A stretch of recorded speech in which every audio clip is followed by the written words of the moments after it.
If you think the scariest part of moving into a new place is paying rent, you are dead wrong. Today, we're diving into 3 terrifying stories that prove your ultimate safe space might not actually belong to you. I'm Creepy Nick, and by the end of this video, you'll be double checking every single lock in your house. Let's get into it. I moved into the apartment in February, right after the breakup, and I remember thinking the low rent made sense because of the layout. The place was old, high ceilings, one of those pre-war buildings where the walls are thick and the windows face a brick courtyard that never gets direct sun. I work remotely doing back-end dev, so I basically never had to leave. That felt like a feature, not a warning. The first thing I noticed, maybe 3 weeks in, was the yogurt. I buy the same brand every week. 2 packs of 4. I know how fast I go through them because I eat one every morning with coffee. I was going through them faster. Not dramatically, I just reached for what I thought was the 3rd one and find myself grabbing the last. I told myself I was stress eating and not tracking it. The breakup, the new city, the isolation, easy to lose track of small things. Then the chair. I have a drafting chair at my desk, and I push it in a specific way when I get up parallel to the desk edge, because I like clean lines and I have mild OCD tendencies. I started finding it at a slight angle. Not knocked over, not dramatically moved. Just a few degrees off, like someone had sat in it and tried to return it to position but got it almost right. I started taking photos. Not because I thought someone was in my apartment. I want to be clear about that. I thought I was losing my mind. I'd been isolated for almost 2 months at that point, barely talking to anyone except for Slack messages, and I know that kind of quiet can do things to you. I started a notes app log. Chair parallel, 11:34 a.m. Photo attached. Yogurt count 3 remaining, 11:35 a.m. I thought if I documented everything obsessively, I'd catch myself in whatever gap my memory was creating. The log made it worse, because the photos didn't lie. 3 yogurts at 11:35 a.m. on Tuesday. 1 yogurt Wednesday morning. I had eaten 1 Tuesday evening. That math didn't work. There was a missing yogurt I had no memory of eating, and I don't sleepwalk, or I never had before, and I live alone. I went through every explanation. Gas leak causing memory gaps.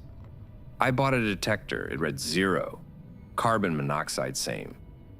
I called my old therapist and described the situation without the yogurt part, because that sounded insane. She said anhedonia and dissociation could affect episodic memory. I chose to believe her. The scraping sound started sometime in March. It came from above, not upstairs.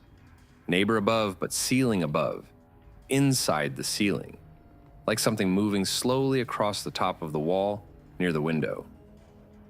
Old buildings settle, I knew that. Pipes expand. I looked up the construction date of the building, 1931.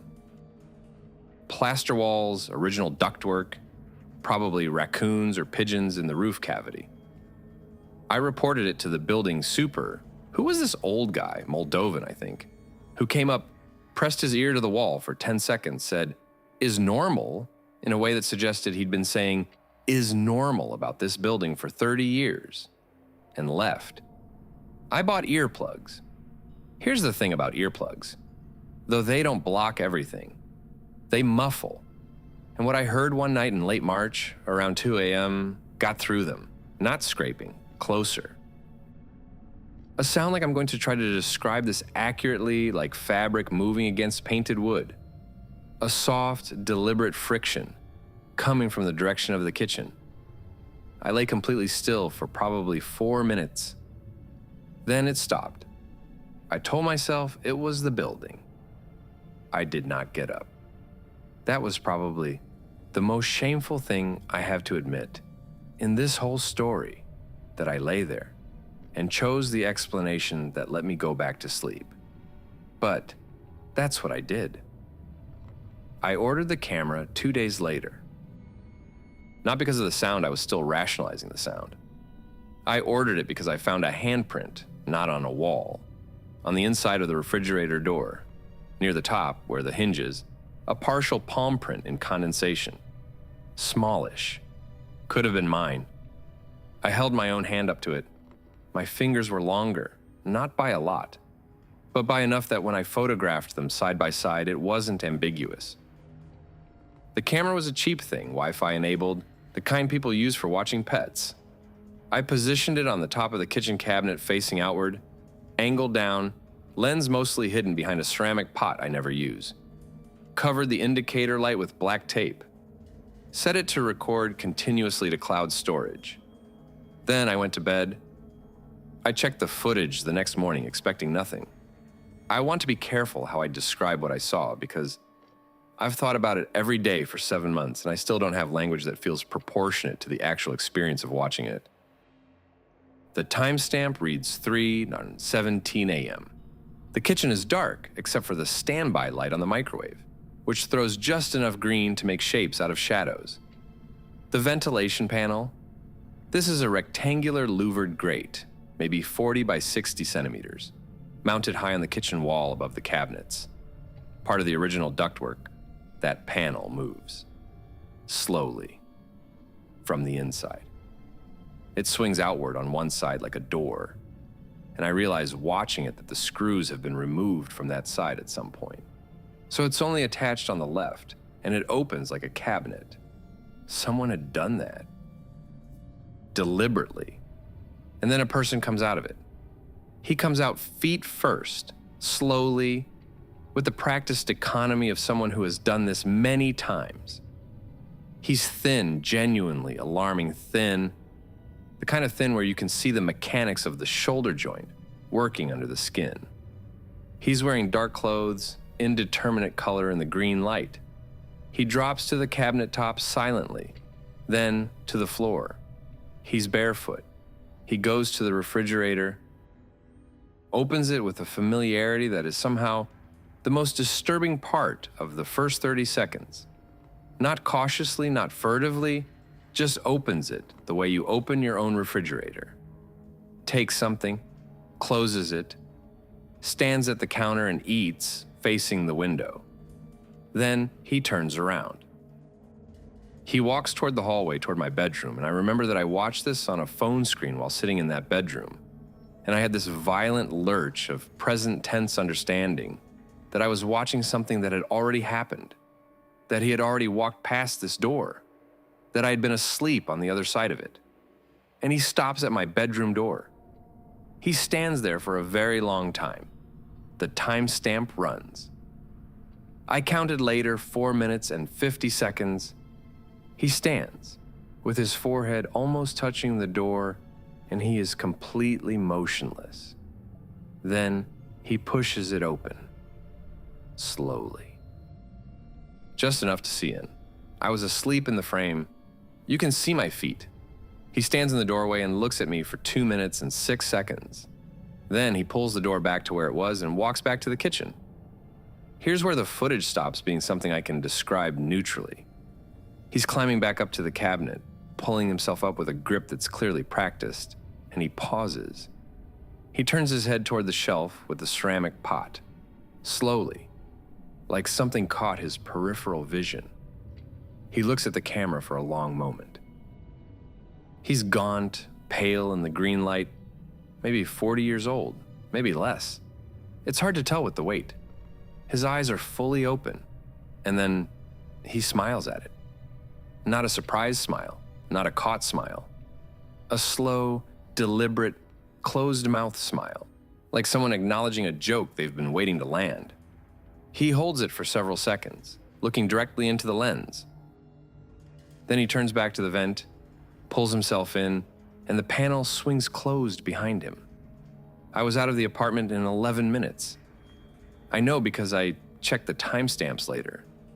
I called the police from the street, wearing one shoe, holding my laptop and passport, and nothing else. The police found him. He was still in there.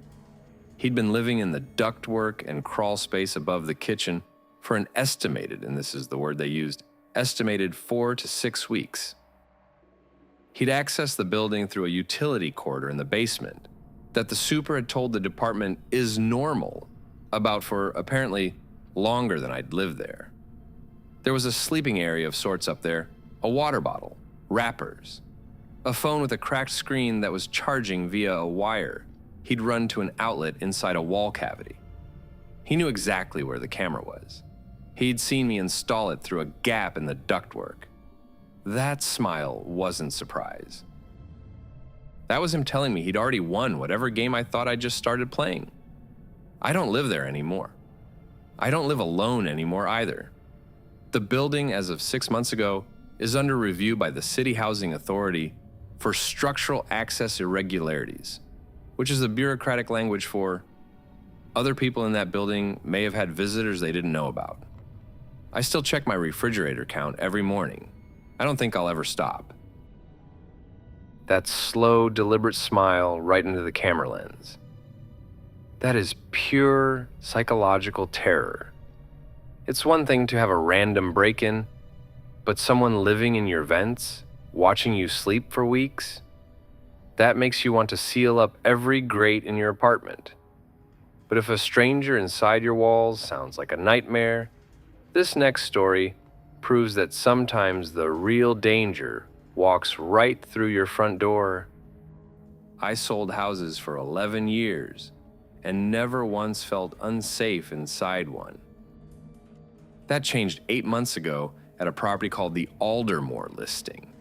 And I'm only writing this now because my therapist said I needed to stop replaying it in my head and put it somewhere outside myself. The house was a 5-bedroom colonial on about 4 acres of woodland in Westchester, priced at $2.3 million. My agency had held an open showing that Sunday from 1 to 4. It was the kind of property that attracts looky-loose people who have no intention of buying but want to walk around a rich person's kitchen and take photos of the steam shower. I'd had maybe 14 groups through that afternoon, couples, a few solo men, one family with a kid who kept touching the Sub-Zero refrigerator. Standard stuff. I had a sign-in sheet at the door, but half the people wrote fake names. I'd learned not to bother caring about that.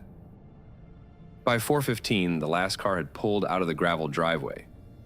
I stood at the front door watching the taillights disappear around the bend in the access road, and felt the particular quiet of a property returning to itself. It was already getting dark because it was early November, and about 20 minutes into my lockup routine, the sky just opened. Not normal rain, the kind that sounds like static on every surface, drumming the skylights, running in actual streams down the floor-to-ceiling windows in the great room. I wasn't worried. I had a system. The Aldermore house ran on a Honeywell ProSys integrated security platform, the kind high-end builders install when they want to justify the price tag. Every exterior door had a magnetic contact sensor and a motorized deadbolt that I could arm or disarm from a control panel in the main hallway or from my phone. Once the system was armed in full perimeter mode, the doors essentially could not be opened from the inside without the 6-digit code. It was a selling feature. I had used it on 4 other properties this year without incident. I started on the 3rd floor, the way I always do, and worked down. Master suite, locked. Guest rooms 2 and 3, locked. The study that overlooked the tree line, locked. I checked every window latch by hand, even though the sensors covered them, because that's what my manager trained me to do, and the habit was automatic by then. 2nd floor, 3 more bedrooms, a sitting room, a 2nd bathroom. Everything latched, everything closed. I came down the main staircase to the ground floor, went to the control panel in the hallway, and punched in the arm sequence. The panel chimed twice happy, confirmatory, and a row of green indicators lit up, showing all 12 zones secured. I went to get my bag from the kitchen island where I'd left it. That's when I saw them. 2 prints, boot prints, a man's, large. The soles had a deep lug pattern, the kind that picks up mud and deposits it in clean, sharp impressions. They came from the direction of the basement door, which was set into a little alcove off the kitchen, and they crossed the tile floor toward the hallway and the living room, and they were wet. Not dry wet, not the residue of something from hours ago. The water was still pooled in the impression, still dark, still spreading slightly at the edges. Someone had walked out of that basement in the last 20 minutes while I was upstairs doing my rounds. I stood completely still and listened to the rain. My first thought, and I want to be honest about this because it matters for what came next, was that I had made a mistake. I checked the basement myself. I was sure of it. But the more I stood there, the more I realized I had actually only opened the basement door, looked down the stairs, seen no lights, and closed it again. I had not gone down. The basement was unfinished, a poured concrete space with exposed joists and a mechanical room. Not particularly interesting to buyers, and I had not walked through it. I had assumed. The footprints went left toward the living room. The living room connected to the front hallway and the main sitting area, which was a large open-plan space with maybe 3 different areas someone could put themselves if they wanted to not be seen from the kitchen doorway. I did not call out. I don't know why exactly, but something in my gut said that calling out, announcing myself, was the wrong thing to do. Like it would change the situation in a way I couldn't take back. My phone was in my bag on the kitchen island. I took 2 very slow steps back to it and pulled it out and went straight to the emergency dial screen. No signal. 1 bar, then none, then one again. The storm was hammering the cell towers, or there was something wrong with the building's reception in this spot. I didn't know. I had full signal when I'd been upstairs an hour before. I typed a text to 911 anyway, knowing it might queue and send if I got signal back. Typed, "Need help, Aldermore Road, home invasion alone," and hit send. It said sending. It stayed on sending. I looked at the muddy prints again. Then I looked at the basement door. It was open about 2 inches. I had closed it when I checked. I was completely certain I had closed it. Which meant whoever it was had gone back down, or wanted me to think they had. What I did next, I've second-guessed probably 400 times. I had 2 options as I understood them in that moment.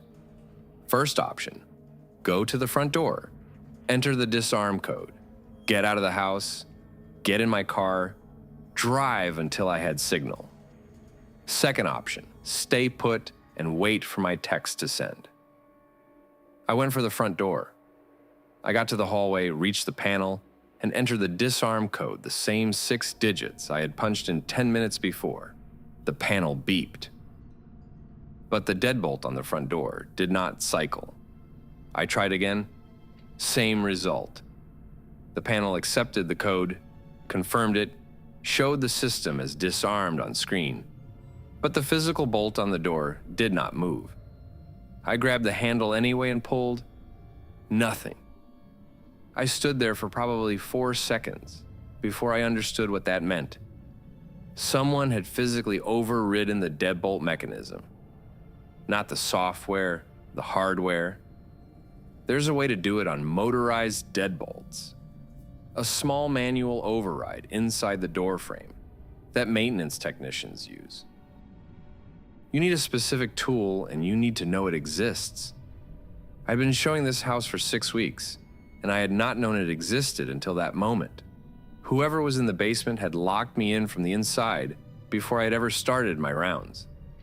They had planned this before I even picked up my sign-in sheet that morning. Possibly before I had ever listed the property. I moved away from the front door very quickly. Back toward the kitchen, keeping my back to the wall, keeping the largest sightlines open in front of me. The rain was still going. The house had that submerged sound quality that big empty houses get in storms.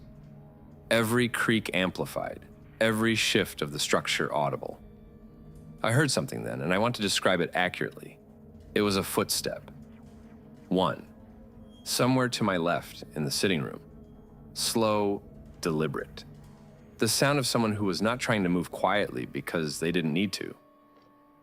I went through the door to the garage, The garage was a 3-car bay, empty except for a riding mower and a folding table I had used to hold the sign-in sheets. No interior access to outside. The garage door itself was on the same security system, and I already knew how that was going to go. But the garage had something the rest of the ground floor did not have.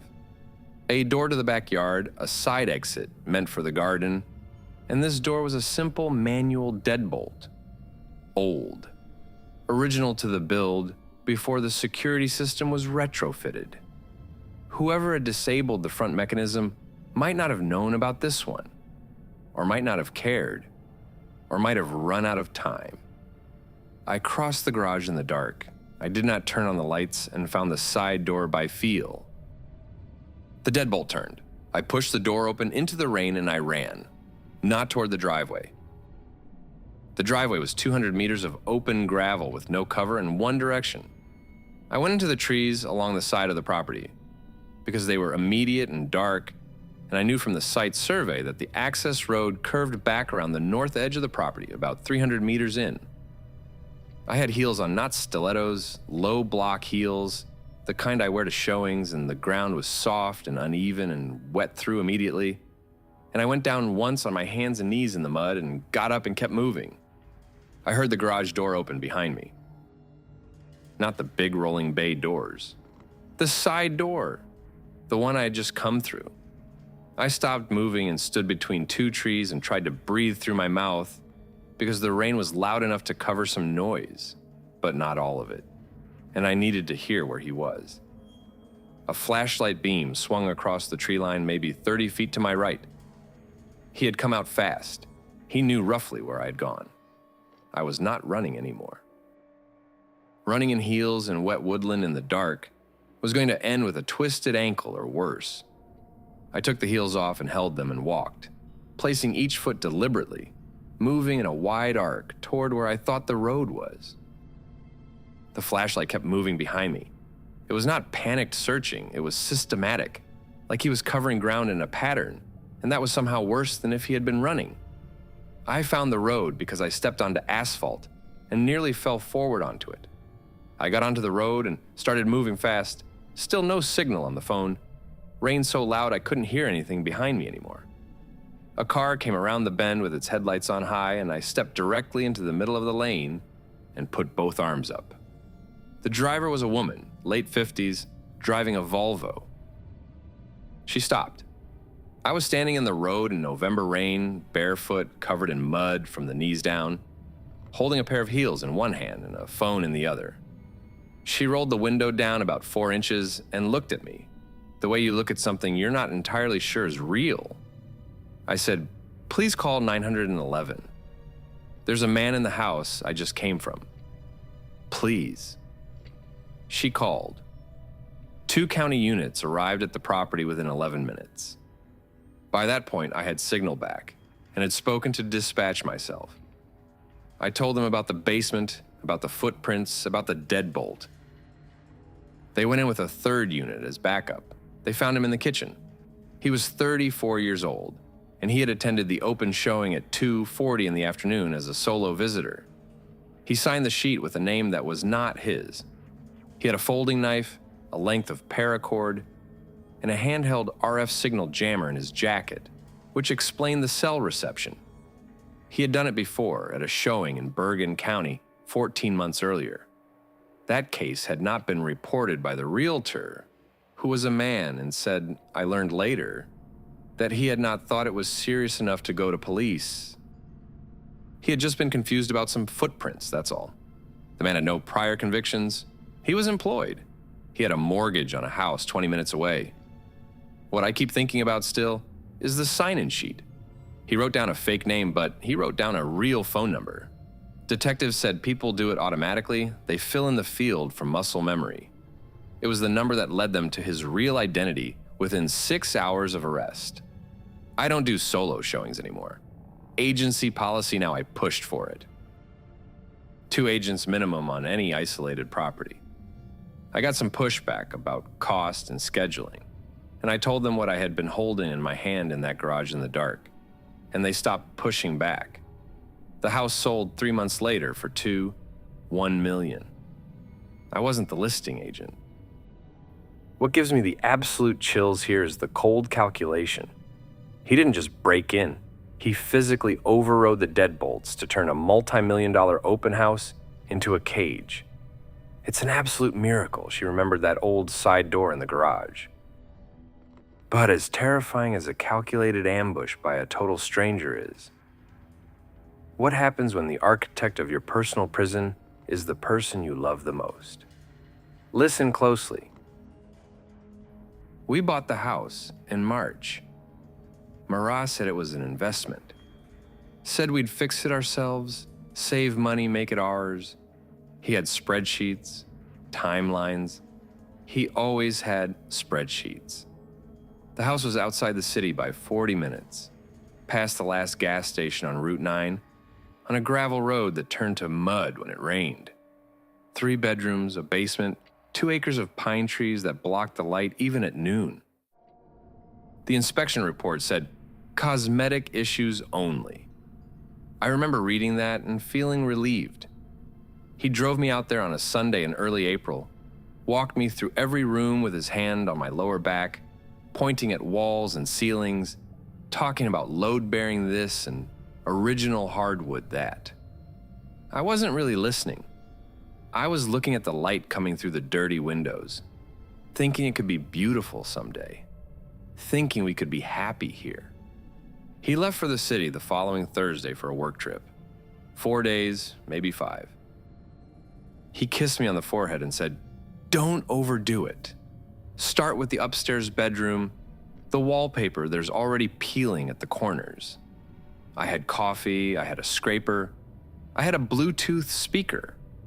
I thought it would be almost fun. The wallpaper in the bedroom came off in big, satisfying sheets at first. Pale green with little printed flowers, the kind that was probably ugly even when it was new. Underneath it was another layer, darker, water-stained, and under that one, the plaster was smooth and white and completely unremarkable, except for one spot near the door, about chest height, where someone had clearly filled something in. A circle maybe 8 centimeters across, slightly raised, the spackle painted over to match, but not well enough. Not if you were close to it. Not if you were touching it.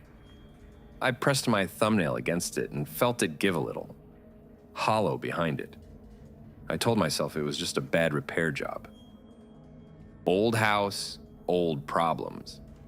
I got a flathead from the toolbox downstairs and worked at it for maybe 3 minutes before the plug of dried compound came loose in my hand. I put my eye to the hole. I was looking into the hallway. Not out a window, not into a wall cavity full of insulation, into the hallway. The hole went straight through, cleanly, deliberately. And from the other side from the hallway, you would have had a perfect view of the bed. I stepped back and laughed. I actually laughed out loud, alone in that empty room, because my first thought was, the previous owners were weird. Some paranoid husband from the 1970s, some ugly domestic situation that had nothing to do with me. The house was 60 years old. People did strange things. I took a photo of it and sent it to my friend Daria with 3 question mark emojis, and she responded immediately. Previous owners were freaks el mayo. I kept scraping. I worked through the afternoon and into the evening. The basement door was what made me stop laughing. I'd been past it a dozen times already, noticed it was swollen in the frame and hard to open, didn't think much about it. But that evening I needed to find a box of supplies Marat had left down there. So I pulled it open properly for the first time and stood there in the doorway looking at the frame. On the outside of the door, my side, the hallway side there, were 4 heavy-duty barrel bolt brackets screwed into the wood. 2 up high, 2 at mid-height.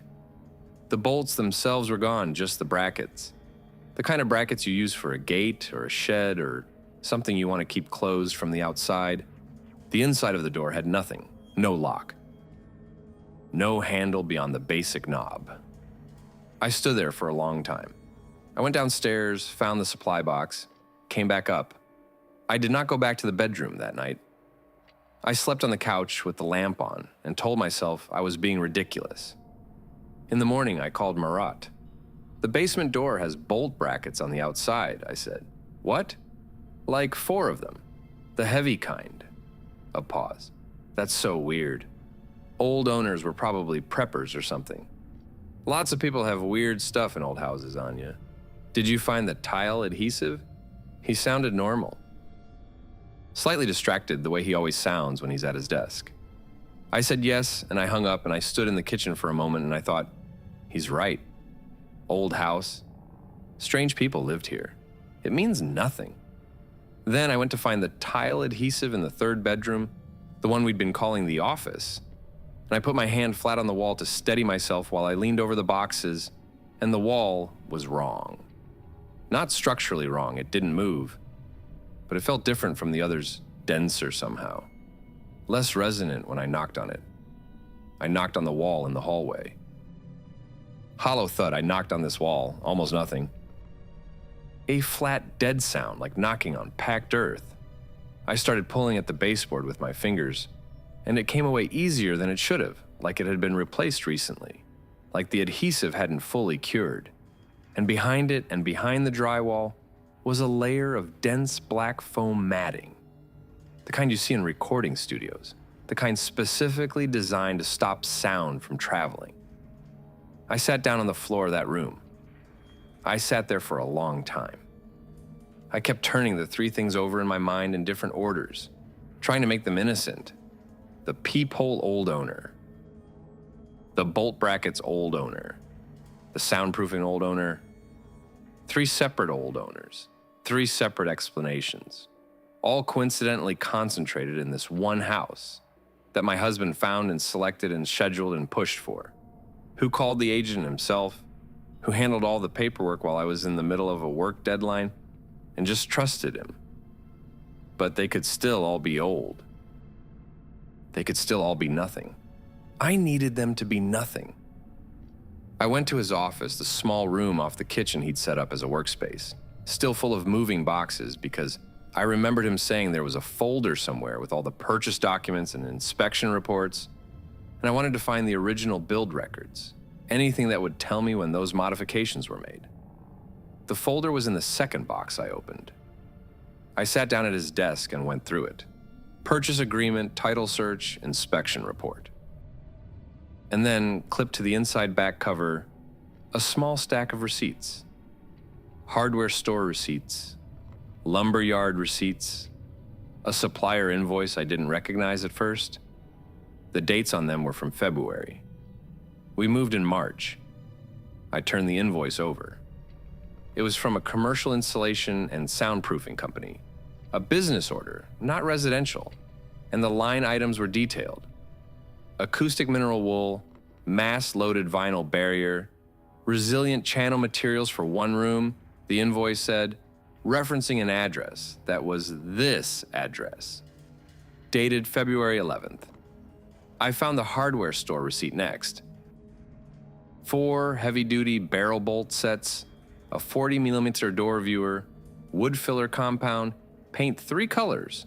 1 matched the hallway, 1 matched the bedroom, 1 I didn't recognize yet. Dated February 7th. I sat there holding those pieces of paper. I had thought for 24 hours that I was uncovering the history of a damaged house. What I was actually holding was a contractor invoice and a shopping list. Recent. His handwriting on the back of the hardware receipt, a measurement calculation I recognized, he always did that, wrote measurements on the backs of things. He had come out here in February, before we owned it, and he had built this. Not found it. Built it. The peephole, the bolts, the soundproofing. All of it done in advance. While I was still at our apartment in the city, believing we were buying a project house, a thing we would fix together, a future. A trap takes time to build. I hadn't understood that before. I was still sitting at his desk when I heard the sound of tires on the gravel outside. His car. I recognized the engine. He wasn't supposed to be back for 2 more days. I looked at the receipts in my hand and then at the window and then at the door to the hallway where the basement was. And I understood with a clarity that felt almost like calm that I had approximately 30 seconds before he reached the front door, and that I was 40 minutes from the nearest gas station, and that my phone was in the bedroom upstairs, and that every modification he had made to this house was designed to solve a specific problem. The problem was noise. The problem was locks. The problem was someone looking in while no one could look out. I put the receipts in my back pocket. I did not run. Running would mean the hallway, and the hallway meant passing the front door. I walked to the kitchen window, unlatched it with both hands, and pushed it open as quietly as I could. I heard his key in the lock. I went out the window feet first into the wet grass, and I ran into the pine trees, and I did not stop. I got to the gas station. I don't fully remember the 40 minutes between the window and the fluorescent lights of that little convenience store, but I remember the attendant's face when I walked in, and I remember that he didn't ask questions. He just handed me his personal cell phone and stood between me and the door while I called my sister. The police found Murat still at the house. He told them I'd had some kind of episode, that I was confused, that the house was just a fixer-upper and I'd been stressed. He had an explanation for everything. The receipts were in my back pocket. He had explanations for those too. But explanations are not the same as innocence. And the detective, a woman, I remember, that specifically looked at the invoice from the soundproofing company for a long time before she looked at me.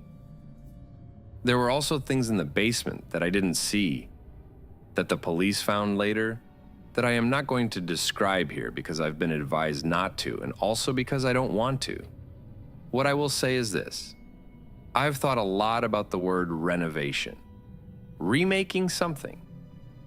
Taking a thing apart and rebuilding it into something new. He was doing that. He just wasn't doing it to the house.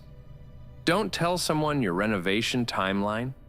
Don't let them handle all the paperwork. Don't assume the strange things you find in a house were left there by someone who came before.